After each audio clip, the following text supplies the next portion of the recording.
2019-20 ಸಾಲಿನಲ್ಲಿ ಮಂಗಳೂರಿನ ವಿವಿಧ ಪೊಲೀಸ್ ಠಾಣಾ ವ್ಯಾಪ್ತಿಯಲ್ಲಿ ಕಳ್ಳತನವಾದ ಆಭರಣ, ವಾಹನಗಳು ಸೇರಿದಂತೆ 9.5 ಕೋಟಿ ರೂಪಾಯಿಗಳ ಆಸ್ತಿಯನ್ನ ಮಾಲೀಕರಿಗೆ ಹಿಂದಿರುಗಿಸುವ ಕಾರ್ಯಕ್ರಮ ನಿನ್ನೆ ಮಂಗಳೂರಿನ ಪೊಲೀಸ್ ಮೈದಾನದಲ್ಲಿ ನಡೆದಿದೆ.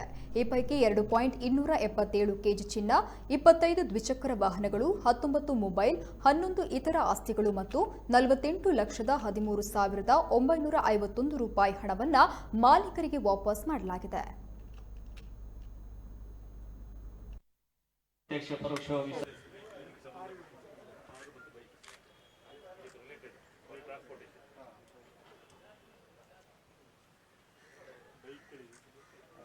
ದಕ್ಷಿಣ ಉಪವಿಭಾಗ ಇದು ACP south Shri Ranjit Kumar Badoliya IPS ಇವರ ನೇತೃತ್ವದಲ್ಲಿ ಪತ್ತೆ ಹಚ್ಚಲಾದಂತಹ ಸ್ವತ್ತುಗಳು ಅದನ್ನು ಆ ವೀಕ್ಷಣೆ ಬಳಿಕ ಹಸ್ತಾಂತರ ಕಾರ್ಯಕ್ರಮ ಸಾಂಕೇತಿಕ 6 ಠಾಣೆಗಳಿದೆ. ಅಲ್ಲಿ 13 ಟೂ ವೀಲರ್, 6 ಮೊಬೈಲ್ ಫೋನ್, ಚಿನ್ನಾಭರಣ 188 ಗ್ರಾಂ, 188.600 ಅಧಿಕಾರಿಗಳು ಮತ್ತು ಇದ್ದಾರೆ. ಅದೇ ರೀತಿ ಎಲ್ಲ ಉಪವಿಭಾಗದ ACPಗಳು ಕೂಡ ವೇದಿಕೆಗೆ ಹಾಜರಾಗಬೇಕಾಗಿ ಕೋರಿಕೊಳ್ತಾ ಇದ್ದೇವೆ. ಆರಂಭದಲ್ಲಿ ಈಗ ಅವಧಿಯಲ್ಲಿ ಯಾರೋ ಕಳ್ಳರು ಪ್ರವೇಶಿಸಿ ಕಪಾಟಿನ ಬೀಗ ಹೊಡೆದು ಸುಮಾರು 50 ಲಕ್ಷ ರೂಪಾಯಿ ನಗದು ಹಣ ಮತ್ತು 200 ಗ್ರಾಂ ತೂಕದ ಕಳ್ಳರ ಬಗ್ಗೆ ಈಗ ಫೋಟೋ ಸೆಷನ್ ನಡೀತಾ ಇದೆ.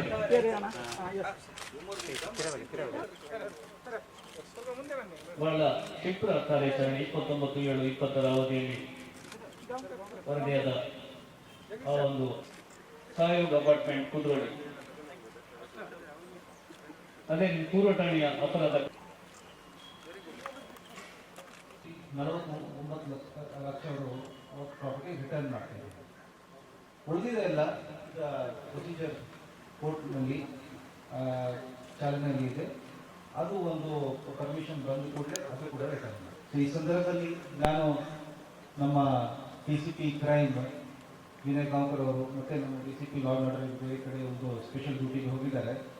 ಅರುಣಾಕ್ಷಿ ಗಿರಿ 3 ದಿನ ನಮಗೆ ACP ಇದ್ದಾರೆ. ACP ನಾರ್ತ್ ಬೆಳೆಯಪ್ಪ ಅವರು, ACP ಸೆಂಟ್ರಲ್ ಜಗದೀಶ್ ಅವರು, ACP ಸೌತ್ ಹೊಸದಾಗಿ IPS ಆಫೀಸರಿಗೆ ಜಾಯ್ನ್ ಆಗಿದ್ದಾರೆ ರಂಜಿತ್ ಅವರು, ಮತ್ತು ಎಲ್ಲ ಪೊಲೀಸ್ ಠಾಣೆಯ ಪೊಲೀಸ್ ಇನ್ಸ್ಪೆಕ್ಟರ್ ಅವರು ಮತ್ತು ಅವ್ರ ಟೀಮ್ ಭಾಳ ಇಂಪಾರ್ಟೆಂಟ್, ಮತ್ತು CCB ಟೀಮ್ ಎಲ್ಲ ಸೇರಿ ಒಂದು ಜಂಟಿ ಕಾರ್ಯಾಚರಣೆಯಿಂದಲೇ ಈ ಒಂದು ಆಗಲಿಕ್ಕೆ ಸಾಧ್ಯತೆ ಇರುತ್ತೆ. ಎಲ್ಲರಿಗೆ ಅಭಿನಂದನೆ.